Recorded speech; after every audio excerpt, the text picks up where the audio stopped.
Bergamo tra Atalanta e Roma.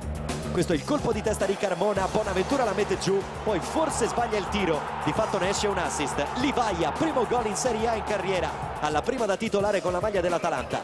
Dura 4 minuti la gioia bergamasca perché Marchinhos prende palla indisturbato, lo fanno calciare e lui ringrazia. Terzo gol stagionale per Marchinhos, il sesto in Serie A. Inizia una nevicata incredibile, ma sotto la neve Pjanic è lucidissimo. È lui a battere questo terzo gol in campionato. Roma che passa in vantaggio 2-1.